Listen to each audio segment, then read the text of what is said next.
최근 뉴욕과 뉴저지 지역을 중심으로 오미크론 하위 변이인 XBB.1.5 변이 바이러스 감염률이 80%를 넘어서면서 뉴욕시 보건당국이 시민들의 각별한 주의를 요구했습니다.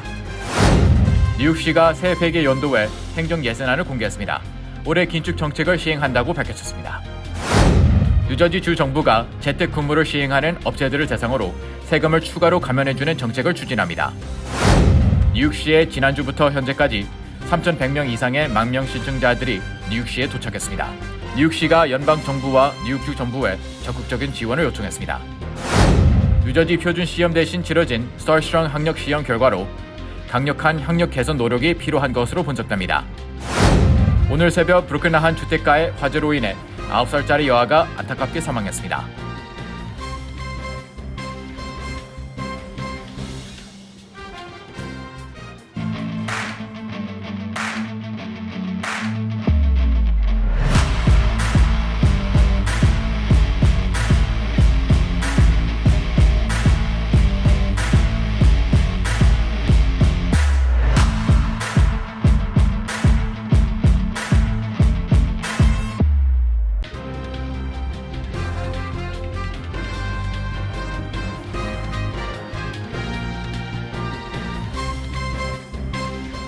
여러분 안녕하십니까? KBTV 뉴스9 이창환입니다. 최근 뉴욕과 뉴저지 지역을 중심으로 오미크론 하위 변이인 XBB.1.5 변이 바이러스 감염이 빠르게 전파되고 있습니다. 질병통제예방센터는 뉴욕과 뉴저지 지역의 XBB.1.5 변이 바이러스 감염률이 80%를 넘어섰다고 오늘 발표했는데요. 이에 뉴욕시 보건국 역시 오늘 청원서 제출을 통해 시민들의 각별한 주의를 촉구했습니다. 오늘의 첫 번째 소식 김은지 기자가 전합니다. 현재 미 전역에서 가장 전파력이 높은 코로나19 변이 바이러스로 오미크론 하위 변이인 XBB.1.5가 급부상하고 있습니다. XBB.1.5 변이 바이러스가 미 전체 감염의 43%를 차지하고 있는 가운데 감염이 가장 심각한 지역으로 북동부 지역이 떠오르면서 감염률과 사망률의 급증세를 보이고 있습니다. 뉴욕시 역시 비상이 걸렸고 시 보건당국은 지역 주민들에게 각별한 주의를 요구하고 있는 실정입니다. 질병통제예방센터가 오늘 발표한 자료에 따르면 뉴욕주와 뉴저지주 일대에서 XBB.1.5 바이러스 감염률은 82%까지 치솟은 상태입니다. 이는 지난주 기록한 72%에 비해 일주일 만에 10%가 오른 수치로 바이러스 전파가 빠르게 이루어지고 있는 것입니다. 특히 뉴욕시의 경우 전체 감염의 73%가 XBB.1.5 변이 바이러스로 인한 감염으로 조사되며 검사에 나서지 않은 시민들까지 고려한다면 실제 감염률은 이보다 훨씬 더 높을 것으로 추정되고 있습니다. 코로나19에 감염된 뉴욕 시민 4명 가운데 3명이 바로 이 XBB.1.5 변이 바이러스에 감염된 것으로 집계되면서 뉴욕시 보건당국은 시민들을 상대로 코로나19 전파에 각별히 주의해달라는 청원서를 제출했습니다. XBB.1.5 변이 바이러스는 다른 세포와 빠르게 결합해 심각한 질병을 유발하고 있는 것으로 조사됩니다. 또 세계보건기구 WHO는 이 변이 바이러스가 지금까지 발견된 코로나 바이러스 중 가장 전염성이 높은 하위 변이로 추정하고 있습니다. KBTV 뉴스 김은지입니다. 뉴욕시가 오는 7월 1일부터 시작되는 새 회계 연도에 행정 예산안을 공개했습니다. 현 예산보다는 16억 달러 늘었지만 예산을 초과한 현 회계 연도 지출액과 비교하면 약 17억 달러 줄어든 것으로 뉴욕시는 올해도 긴축 정책을 시행합니다. 전자의 기자의 보도입니다. 에릭 아담스 뉴욕시장은 기자회견을 열고 올해 경제 불확실성을 감안한 1,027억 달러 규모의 2023-2024 회계연도 예비 행정 예산안을 발표했습니다.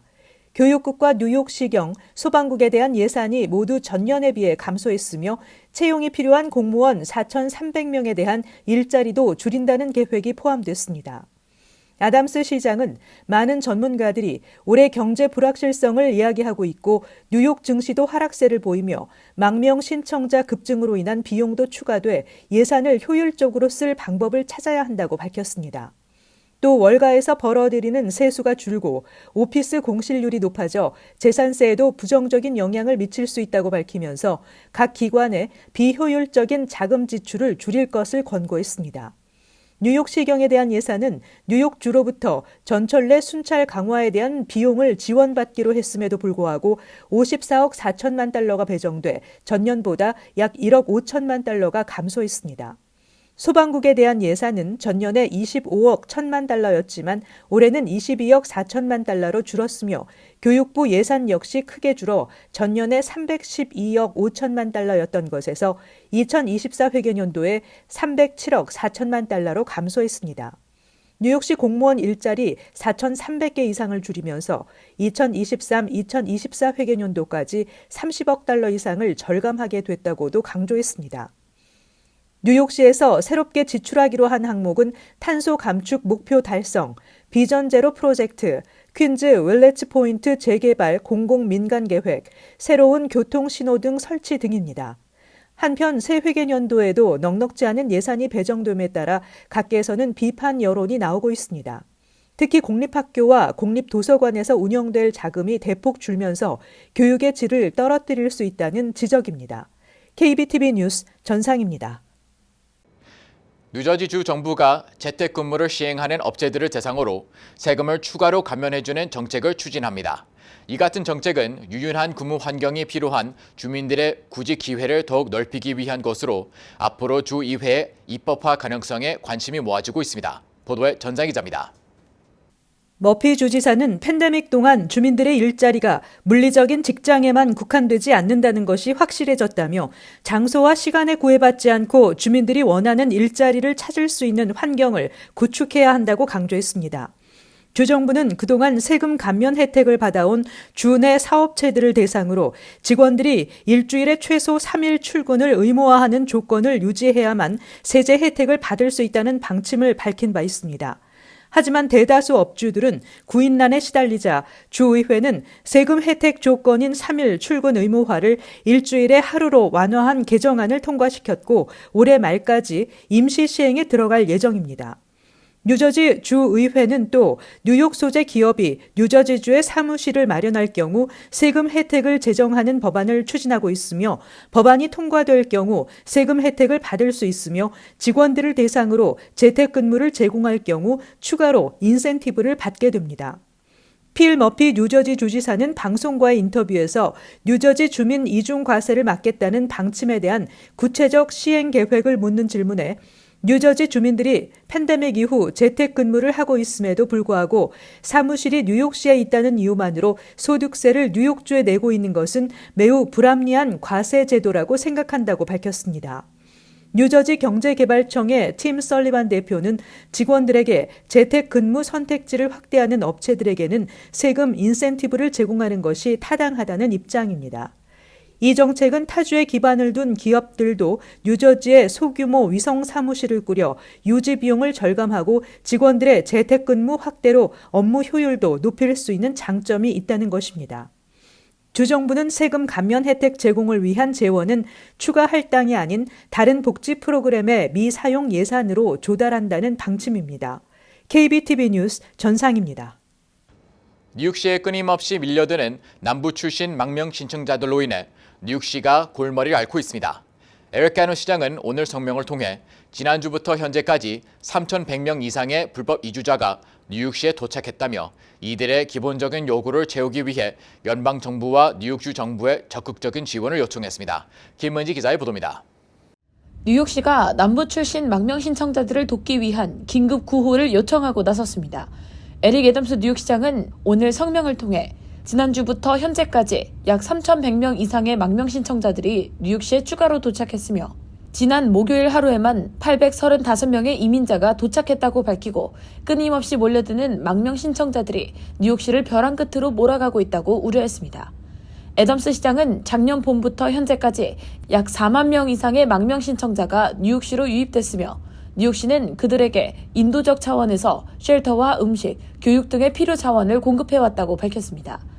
애덤스 시장은 성명을 통해 뉴욕시는 망명 신청자들을 위해 74개의 응급쉘터를 오픈했으며 4개의 구호센터를 개방하는 한편 호텔까지 동원해 이들을 모두 수용하고 있다며 이는 전적으로 뉴욕시 재정에 의지하고 있는 상태라고 지적했습니다. 뉴욕시는 현 추세대로 망명 신청자들이 계속해서 대거 유입될 것으로 우려되고 있으며 더 이상 감당할 수 없는 수준으로 긴급 구호 자금과 지원이 필요하다고 촉구했습니다.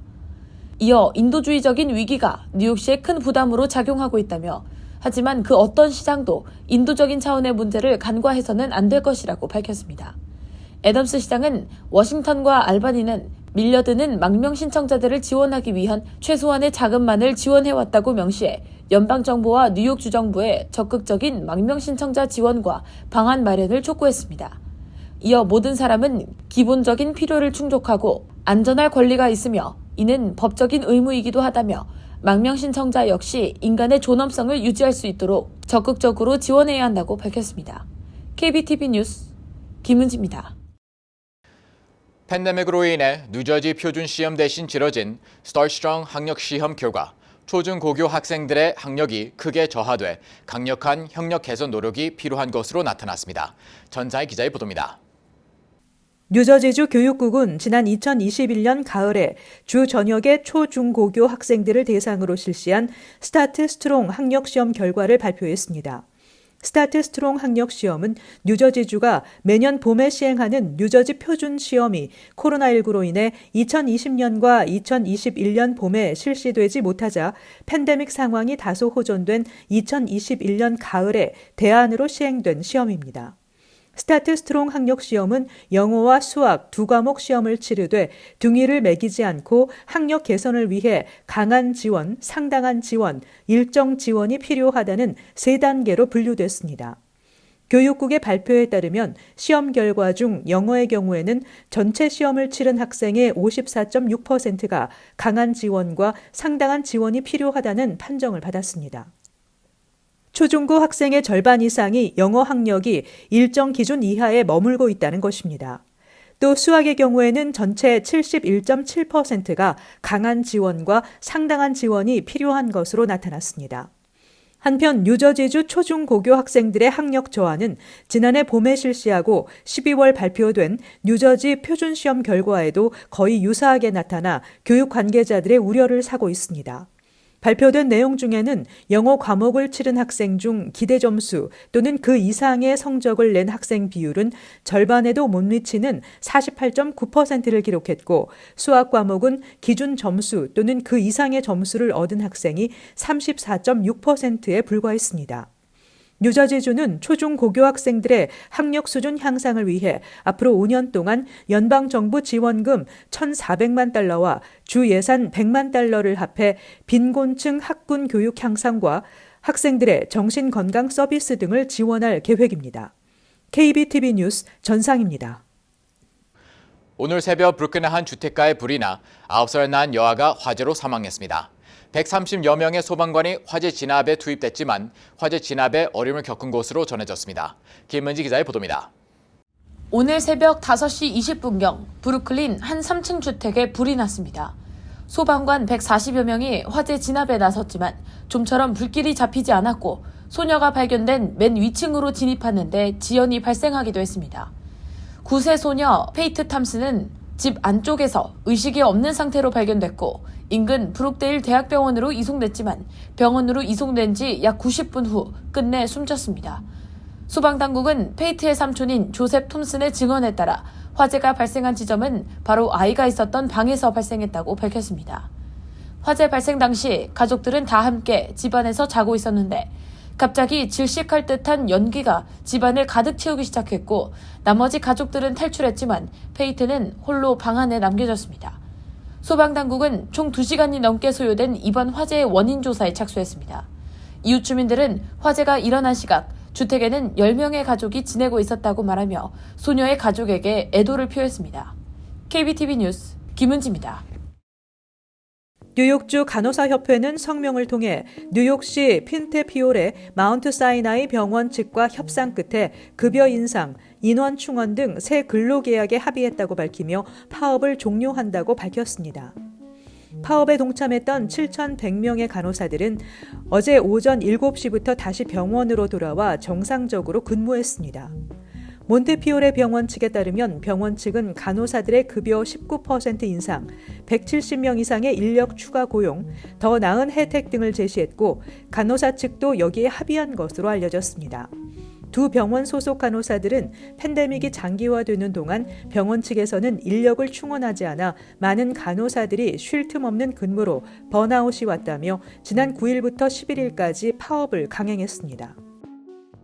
뉴저지주는 최근 수년 사이 오피오이드 남용과 중독으로 인해 많은 사망자가 나오고 있는 상황을 막기 위해 지정된 일반 약국에서 14세 이상이면 신분이나 이유를 밝히지 않아도 해독제, 나록손을 받을 수 있도록 하는 나록손 배급 프로그램을 시행한다고 발표했습니다.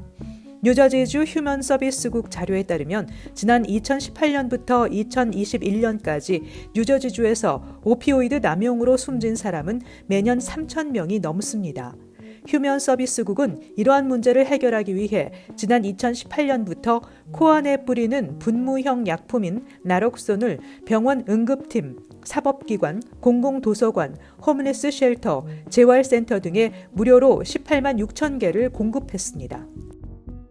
법무부는 바이든 대통령의 부통령 시절 기물문서 유출 의혹과 관련한 사건을 공정하게 조사할 특별검사로 로버트 허 전 메릴랜드주 연방검찰 검사장을 임명했다고 발표했습니다. 특검은 독립성을 갖고 사건 조사에 임하게 됩니다. 법무부의 특검 임명은 추가 기밀 문건이 바이든 대통령의 자택에서 발견됐고 이 사실을 바이든 대통령도 인정한 직후에 발표됐습니다. 바이든 대통령의 백악관 변호사인 리처드 사우버는 바이든 대통령이 부통령이었을 당시 기밀 표시가 있는 문건이 델라웨어주 월밍턴 자택에서 발견됐다고 발표했습니다.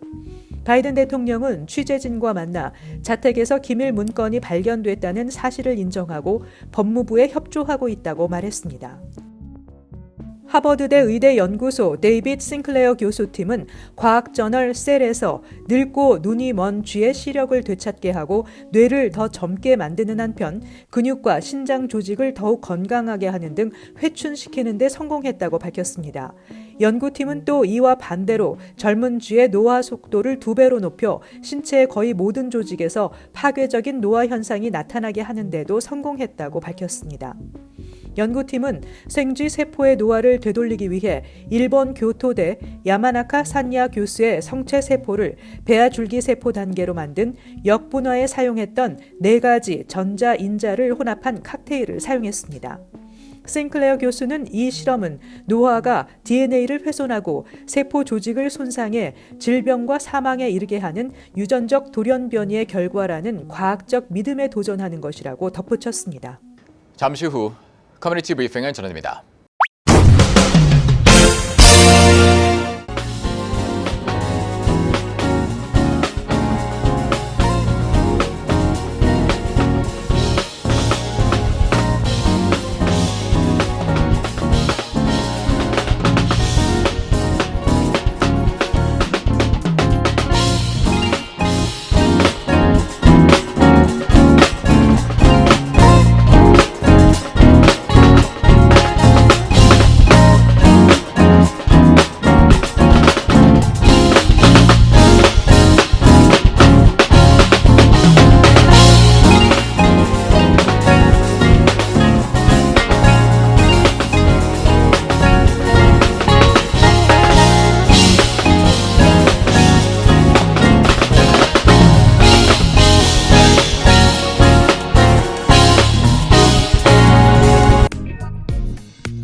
이어서 환율과 증시 전해드립니다.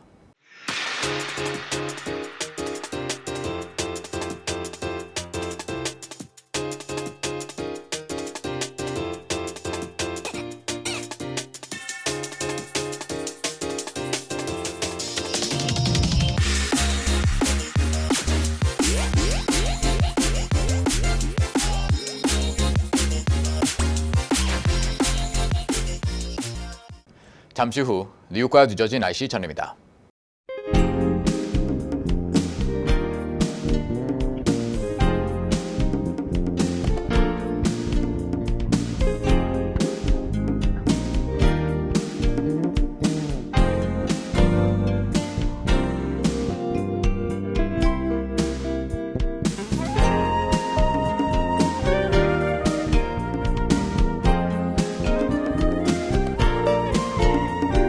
KBTV 뉴스9 마칩니다. 오늘도 시청해주셔서 감사합니다. 편안한 밤 보내시 바랍니다.